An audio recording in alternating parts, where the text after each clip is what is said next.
This is the Balance Breakdown, the show where restoration contractors come together to learn how to sell more, build faster, and scale confidently. Now let's break it down.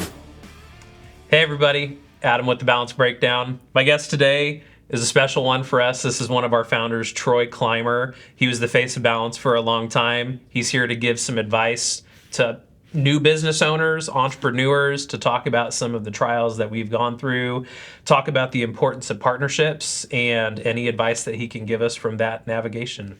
But first. All right, guys, now that we're in season, here's your top 10 things that you as the contractor should be doing right now. Number 10, answer your phone. Just because you're busy, well, guess what? So is the other guy that's taking your job. And I'll tell you what, too, the first response typically wins. Number 9, here we go, document before you touch anything. Because otherwise, well, you documented vibes. And no photos, well, that equals no approved supplements. Number 8, say no to the bad jobs. Some jobs are not profitable. They're just lessons.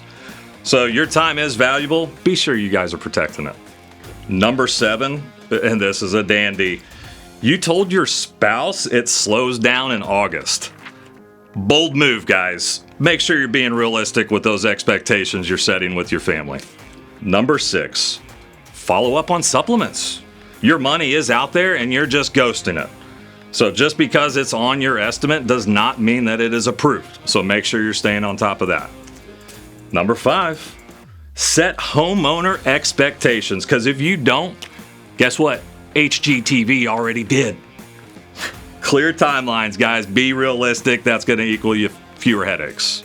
Number 4, know where your money's at. Completed does not mean that it is collected, and that AR will continue to pile up. Number 3, train while you're busy. Oh, we'll just wait till the off season. No, that's when the mistakes happen. And if you don't pause to fix those mistakes, you're going to make those mistakes 50 more times. Number 2, protect your margins. Busy and profitable are not the same thing. Small misses, well, guess what? Those will multiply fast. All right, guys, here we go. Your number 1, think ahead just a little bit, because those off-the-cuff decisions will become your off-season regrets. Don't create those future problems. Because peak season right now, guys, while we're in the midst of it, it will make you a ton of money, but it also exposes everything that you're doing wrong. So tighten it up, and tighten it up now. And that right there is your top 10. Welcome back, everybody. I got a fun one for me. This is the guy who hired me, friend, mentor, some business partnerships kind of stuff. I got Troy on here. I'm excited. Adam, yeah. thank you. Founder of Balance. Here we are on the show. I start everybody, give me a little background on, everyone knows Troy and Balance are like this. I get asked at trade shows all the time, where's Troy at? But give us a background. How'd you get into it? Thanks, Adam.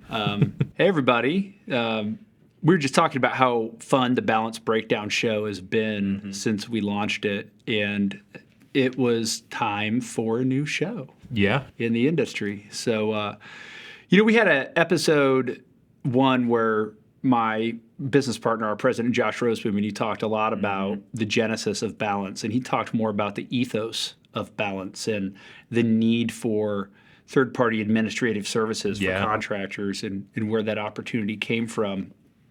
For me, it was contractors in the 2012 through 2015 era of our industry were underserved from a vendor services standpoint. I came from outside the industry. I was working in corporate America, I say Balance is my second career. I spent my first career working in large conglomerates in sales leadership, and I was working at Monster.com at the time, and then several subsidiaries of Monster after that.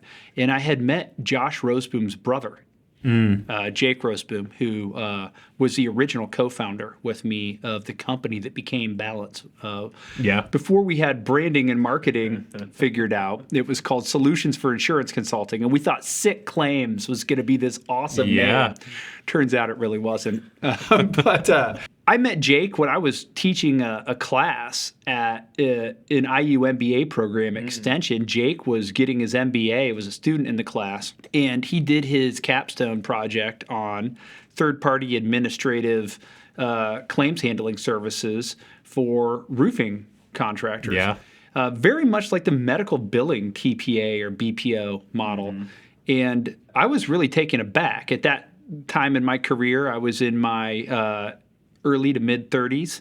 And I was wanting to make the transition into entrepreneurship from being an intrapreneur in corporate America for so long, and had a really successful career in leadership and in sales at large corporations. Got to kind of live through the whole .com boom and all the fun and shenanigans that went on with that, and it really was quite a time in the 1999 to 2007 time frame, especially. But when you think about entrepreneurship, so many focus on what I have called tunnel vision. Okay. In leadership. Tell us more about tunnel vision. You think about all of the skills that you have as a person, all the things that you're good at, where your experience is, and kind of as within, so without, that sets your frame of reference of what you think you can go and do. So I was thinking solely in terms of what business can I start in the HR tech space? Or the software as a service was just becoming a thing then, because you were just moving from, the time period that was 2007 to 2011 was this evolution of social media and, your traditional job boards were turning into, all of a sudden there was LinkedIn and there was Indeed and there was aggregators in the space. And so I had this tunnel vision of opportunity to start a business. In my frame of reference, which was the HR tech software space. And out of left field, this opportunity came into my frame of vision that I had never even thought of. And I had never contemplated working in or around the trades as a business entrepreneur. And so I met Jake, and then by proxy, Josh. Jake reached out to me a few years later. Jake and I became friends. We had a really strong, positive relationship. He ended up selling me a roof at my home at the time. And so I got exposed to the process as a young person. And like so many customers of our clients, contractors, you look at customers as being 3 C's. Right? And it's the most important thing when you're running your business. You've got the C that's your client, external client, the C that's your internal customers, your employees, if you're a business owner or operator or a manager, and then the C that's your vendors and partners and important people. Those are all customers of yours. And so for the first time, I gained some perspective as an adult on working with trades. At that point, I was younger. It was the first time I had had to re-roof a home. And so I went through the insurance claim process. I had hail damage on my house, and I realized how unpleasant it was. And so it brought to the forefront of my awareness the opportunity that Jake was so passionate about. Josh talked about this a bit on the episode that he did. Their father's roofing construction company, Roseboom Construction, ran into the need to begin doing high volume supplementing for their business out of the 2012 storm that happened here in the Avon, Indiana area. And at the time, there was just no resources for that in the marketplace. And so they began doing it themselves, and they found a mom and pop shop out of Texas who was very helpful in the early days of Balance. Fairway Solutions, I believe it was called, to come and help them. So fast forward many years later, I've kind of lost touch with Jake. He had moved out to California, was working in commercial roofing. He reached out to me out of the blue and wanted to make this business plan a reality and was looking for an operator integrator who had some capital to help him start the company. And that's how Balance was born. For me, it was born out of risk. And that's something that, risk and mindset and those type of things are so important to the SMB founder entrepreneur. We can talk more about that later, but I left my corporate job and really liquidated everything that I had to start Balance. And we began as SIC, operated as Solutions for Insurance Consulting from 2013 until 2015, and scaled so quickly when we started to scale out nationally, we were able to do that rapidly because we had a nice mix. And I think this is important for anybody starting a business. And now it's been very popularized by EOS. Yeah. You know, the interplay between a visionary and the integrator. Yeah. At the time, Jake was the visionary. I was the operator integrator. That's trip. That's a trip. I know. Now you was a visionary. I'm more in the visionary role Yeah. as the CEO of Balance. But most visionaries get there by operating and integrating.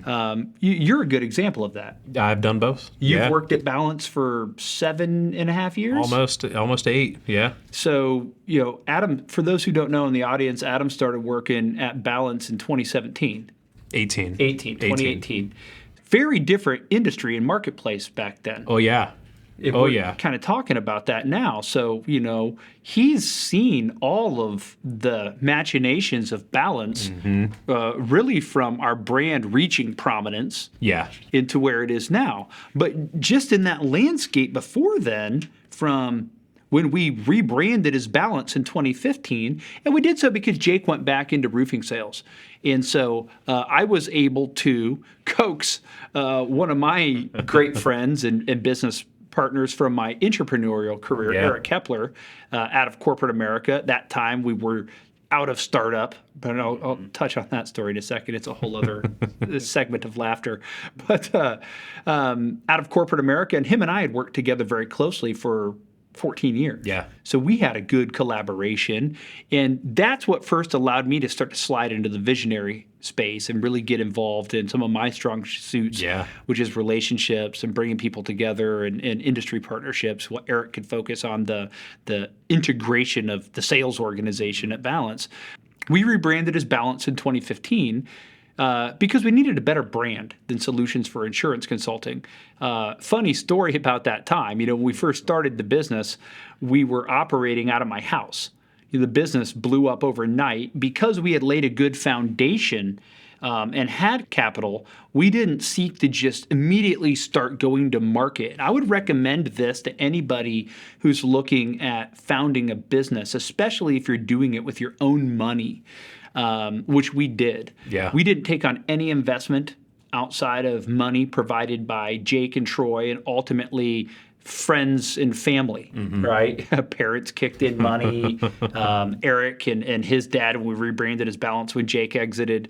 And that was very important because we wanted to be good stewards of that investment. So many people start businesses do that. Yeah. Especially if it's a services business. Before you go out to venture capital or seed rounds, you're getting money from yourself and people that you know. Yeah.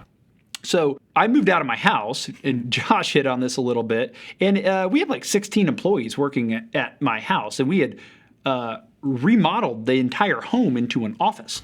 So we had, contractors that worked for us as estimators and supplementers and whatnot. And we had built desks into corners, and it was really one of the nicest offices we've ever had. It's awesome start to our culture. And it had that residential startup feel to it, which is still kind of maintained a part of our culture. Those roots are there. At Balance. So we ended up having to re-roof that home too.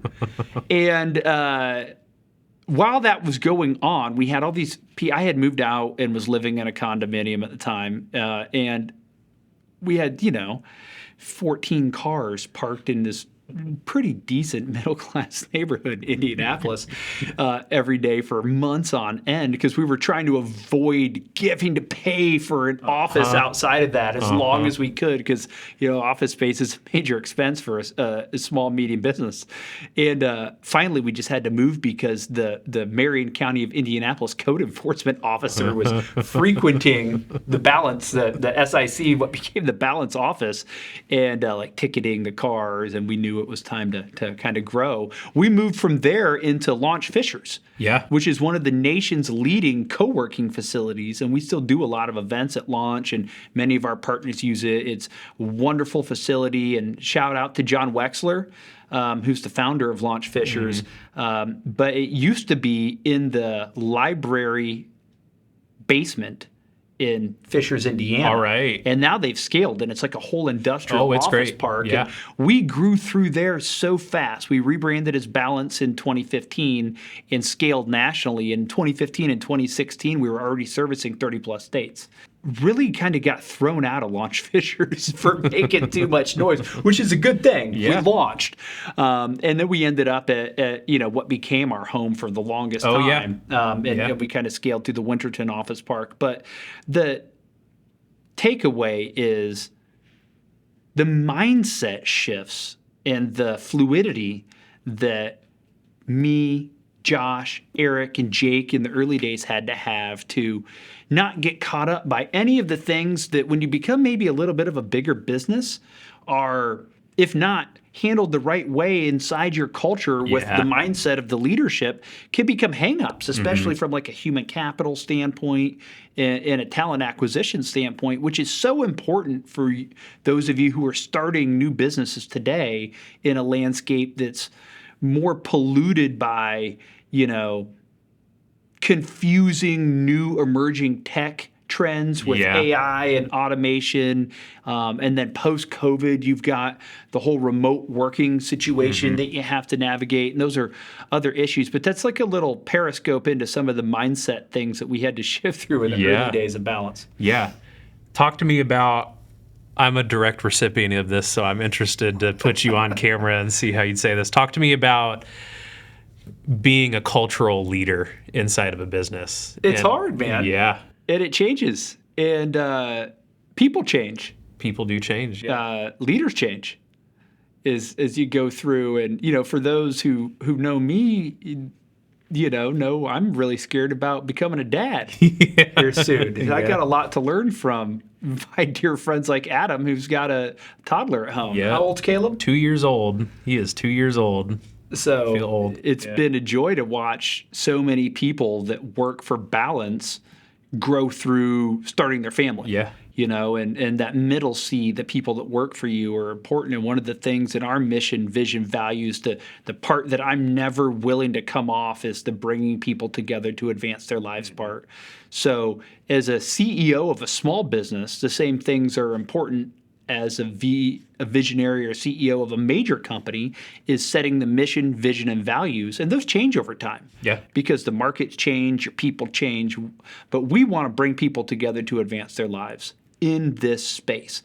As you go through the segments of the market over the last 11 years, I mean, from 2015 to 2018, there was this time period where contractors really did not have adequate services that were professionalized business services to be on an equal business stature with the insurance carriers and their business services. There was a gap there. That's the first thing I recognized as a visionary coming in, having come from a much more mature industry space, events-wise, biz dev and channel partnerships-wise, and having managed that, it was an opportunity for Balance, and we were able to capitalize on that, but wanted to bring along all the great collaborators and business partners that were important to our scaling. And I remember very early on in 2014, 2015, being introduced and forming business partnerships with Contractor Coach Pro and Jim Johnson. So shout out to Jim, still a mission critical partner of ours at Balance. And Nathan Thibodeau. And Nathan. The whole crew over there is great, And if you know Contractor Coach Pro, Jim's wife is so heavily involved and she does a great job, and all his son. And it's a wonderful organization, but also No Time for Social. And Bill Combs and Hail Trace and Derek Klein. I remember when the event space really started to become important, and there was like no trade shows going on other than IRE for contractors. And so we wanted to expand that and push forth out into that nationally very early. Now events are so mature in our space, it's quite different. I remember our first trade show was like the 2015 IRC, which is now SRC, April Hall's event. And then soon thereafter, Anthony Del Medico started having the Win the Storm. We knew Anthony prior to SVG starting, because he was a co-owner of Ablard with, his name's Brian Johnson. I might have that wrong. Nice guys, had a location in Indianapolis. Balance SIC began supporting their claims. So we knew Anthony. The first Win the Storm was this tiny little event in Indy. Several of our early customers that have been longtime clients were there. And then we ended up at this Win the Storm in Miami, right next to a booth with Hail Trace. And Derek is somebody who I really look up to from a mindset and a cultural standpoint as well. And the interesting, fact, technically, Balance, Hail Trace, and Sales Rabbit were all founded in 2015, the same year. Interesting. So you've got Zach Kerr and his partner at Sales Rabbit, and Zach's since exited Sales Rabbit, and Balance and Hail Trace founding in the same year. And the early partnerships were so mission critical. Yeah. And these events brought the industry together, and long is the list of industry partners that we all shared now. And it gave birth to the Catalyst Group, what we dubbed the Do It Right Alliance. And we were founding members of that nonprofit, which had a lifespan from late 2016, early 2017, all the way through 2022. And it, one could say that the wonderful organizations that are bringing vendor partners together to collaborate now, like Limitless is one to mention, and Dylan McCabe and his team there, and United Claims Professionals and the American Policyholder Association, all of which we're involved in, got some inspiration from what we did with the Catalyst Group. But there was an opportunity for groupthink mindset then.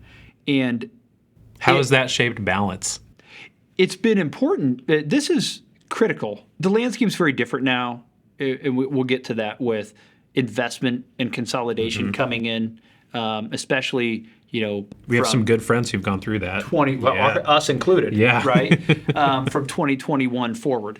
But when you're founding a business, if it's venture capital funded, if it's bootstrapped, if it's a service company, if it's a technology company, whatever it may be, if it's a coaching company, you're so laser focused on what you have to do, what your clients need, what your partners need, what your employees, your internal customers need, that you need to have exposure to what other people are doing. Yeah. And earlier on in our space, 2016, 2017, 2018, there was not the availability of coaching services that there is today.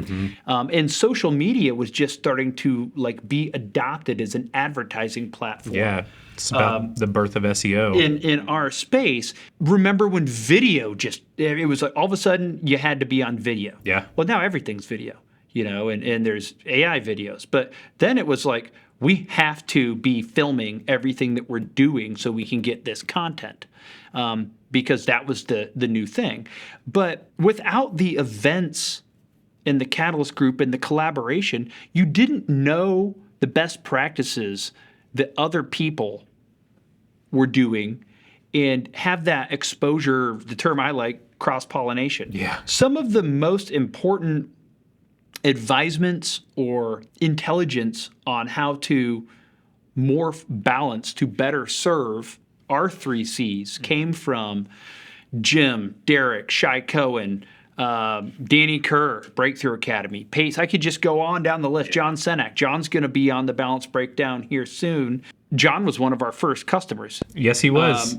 Prior to his illustrious career of being one of the foremost subject matter experts on products in our space, coaches to contractors, trainers, and just all around serial entrepreneur, and with owning and co-founding NTS, et cetera. He had a really awesome career as a sales leader, and he worked for one of our longtime clients, Rapid Roofing, out of Bloomington, Indiana, owned by a gentleman named Wayne Cottrell, who there's a famous video clip we have of Wayne Cottrell's like a ninja, for those in the crowd who might know Wayne. But we have him putting me in a Kimura wrist lock and just flipping me onto the ground. We can find that. We got to cut to that. And so we go way back with John. Yeah. The influence that he's had on Balance and me has been tantamount. They were one of our first major clients in this region. Yeah. And we've collaborated with him for 11 years now. Yeah. But people can see if you're willing to open up your vision to your key partners and have a culture where, as much as you can, share things with your employees and clients. That could be a strength and a weakness. I'm maybe too transparent sometimes. You grow, and that's the role of the integrator operator underneath a visionary is, visionaries want to tell everybody about especially entrepreneurs. I want to tell everybody about everything and all the ideas that I have, and it just comes off as ADHD to most people, right? But at any rate, those people, Hunter Ballew's another one. And really, throughout different segments, their mindset and their advisory was able to come in and have good ideas that helped shape what went on at Balance from a external brand and sales and marketing standpoint and a service delivery standpoint, specific to the claim space, which we dominate, but also in how we're maneuvering through the changes in the industry and how we need to model our company. So I would encourage any entrepreneur to involve themselves in a groupthink. Yeah. Whatever you want to do for you, whether it's a coaching program, mastermind, or just a small circle that you're able to curate. That's very important because other people outside are going to see things that you don't see.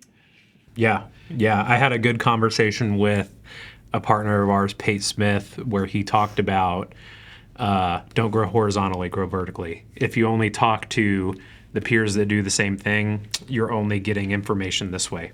You're not getting perspectives up and down. That's a challenge. Yeah. Because you have to talk to peers that are doing the same thing you do. We maintain really positive relationships with the other claims handling third-party administrators and always have. Those people are our competitors, right? But the vertical integrated relationships, even with much larger organizations, Acculinks, Job Nimbus were also both founded. Acculinks a little bit before 2015. I think Job Nimbus 2015. Look at them now. They're much larger than Balance. We're an SMB services company. They're an enterprise technology platform. We still have these strong positive relationships with those individuals at those companies, and they still work there. Another example is John Dye. Yeah. John Dye worked for Balance for a long time. Now he's at XBuild. He's another individual that's had a very strong positive relationship with me and with Balance over the years. It just has good feedback. It's kind of like the Dr. Seuss book, "Oh, the Places You'll Go," right? And that's always a good business gift to get somebody if they don't have it. But it could never be as true as it is right now in our industry, how important it is to be vertically and horizontally integrated, and especially talking to money. There's such a tremendous consolidation happening in the trades and home services and prop tech and prop services space right now, insure tech, insure services, you can kind of broaden that. It's heads and tails versus what we just talked about timeline-wise when contractors and tradespeople lacked services, lacked strong national brands, and there was an events renaissance that happened from 2015 to 2020. Then there was an events bubble where there was too many events and they lost their luster because they were not focused enough, and it was events for having events, and it turned into VendorCon everywhere. Now events are much more relevant and meaningful again because they're more targeted. And 2022 through present, you've seen the impact of emerging tech and AI and automation, as well as private equity and venture capital investment coming into our space. It's changing the landscape by which trades of all business types operate, whether it's roofing, remediation, HVAC. Contractors have these resources, services, and tools available to them and are much savvier at using them. Oh, yeah. But if you're not talking to coaches, competitors, partners, private equity opportunities, venture capital opportunities right now, your isolation can be a limiter to your business growth. Say that one more time for the camera. Your We'll wrap it with isolation this. can significantly limit or prohibit your business growth. And don't be afraid to take lessons. They're not losses. They're lessons. We use that internally at Balance, and it kind of goes back to shout out to Snoop Dogg on The Voice, where there was this episode on The Voice where one of the contestants was talking about that. He said, an L is a lesson, not a loss. I look back at the 11 and a half years, really 13 years that's been Balance for me as the co-founder and kind of the face of the company leadership-wise. And seemed like we didn't have any lessons that were maybe negative for a long time from even though there were some, you forget about those, right? But from Genesis all the way up until COVID. And when coronavirus happened, it was the groupthink that got us all through. It was the birth of The Daily Show, what turned into, for John, the American Contractor Show. Yeah. We did a podcast every single day for 70-some days, if I remember correctly. And it was John, me, and Pete. We just had guests on. We were using StreamYard and the technology at the time, right? And people who were not accounting and finance people had to learn very quick how to take advantage of PPP loans and ERC loans and EIDLs because it was mission critical to future-proof your business in this uncertain 15-month window. And the sharing of knowledge was there because we had taken risk with relationships. And that's important. Risk with relationships typically pans out in a win versus a bite. Yeah. And so when I look back at coming out of that, there's been a lot of lessons. Business gets more complex the longer you operate your business. What we thought was the world's greatest opportunity for Balance with the SIRC roll-up really turned out to have some challenges for us. We were able to acquire the company back private in 2023 and have had the best 2 years in the company's history since then. So we've had tremendous growth, but they've not been without lessons. Yeah. So we'll wrap it up. An L is a lesson. It's not a loss.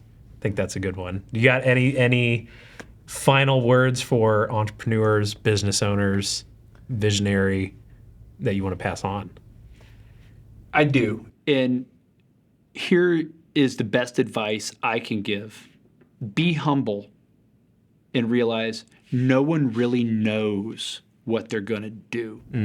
And this really hit home for me on another podcast that I was watching with a business leader whose content I consume. And he's kind of polarizing like him or not, Grant Cardone. And Cardone Enterprises has had a lot of impact on our space over the years, and most of the people have had a chance to meet Grant. He's spoke at several events as a keynote, and then they service our space with training. I was talking to him about this at the first Win the Storm, and he talks about this on podcasts. But what he is getting at is some of the most successful people in the world are entrepreneurs, whoever they may be. Grant Cardone, Elon Musk, Jeff Bezos, whatever. There's a common theme of humility that they will put forth. There's a time for them to talk about their accolades and the things they and their companies do great. But by and large, as a senior leader, the thread is your responsibility is to make a couple of correct decisions in a timely fashion throughout the course of a business day, week, quarter, year. And as a small business owner, that's the hardest thing. I know for me, I really was challenged by making myself stop doing other highly qualified people's jobs at Balance that are being paid good income to do those jobs. Because you typically can do them as the founder or the owner-operator. But you can't replicate it. Correct. Yeah. It's not scalable, and you end up with key person risk. And key man risk is a liability for your business if you want to take on investment or exit or sell it someday. Yeah. And we did not start to improve on that at Balance until 2021, and then we have finally gotten much better at it through the leadership of people that are in senior roles there. You, Stephen Tutterow, Josh Roseboom, Mike Sotolongo, Audrey Rousseau, Shane Serber, just to name a few. Because your people aren't going to tell you because you're the boss. But behind closed doors, you're frustrating your people when you do that. And the takeaway is, and I'm kind of paraphrasing things from these mentors that you see, is you look out to them, you should look to your peers and look to yourself. But the take is, nobody is an expert and knows just how to do a podcast. Even the most qualified accountants don't know just how to do finance and accounting for every business scenario. Nobody knows just how to scale an SMB services company nationally in the third-party administrative business process outsourcing, insurance claims administration space. Nobody knows just how to launch and scale an AI solution for trades or contractors. So you have to take risk. And it's okay to learn the lessons because your inertia is where the lessons come from. That's so good. if you're trepidatious about going forward into something just because you might fail and you're unwilling to take that risk, then you're never going to have the opportunity for the lesson.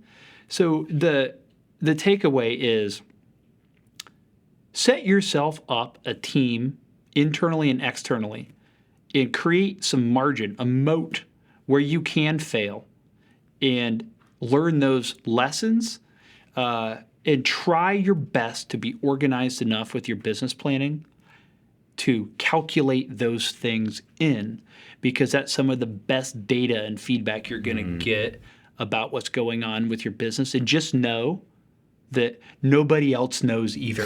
So there's a fun element of trial and error, and that's kind of the definition of entrepreneurship. That's perfect, man. Well, thank you. Thank you. Thank you. Yes, yes. Thanks for another episode, guys. Like, subscribe, comment on anything you want to see in future episodes. There's going to be links in the description. We'll see you next time. The Balance Breakdown is presented by Balance Claims. This is a Savage Media production.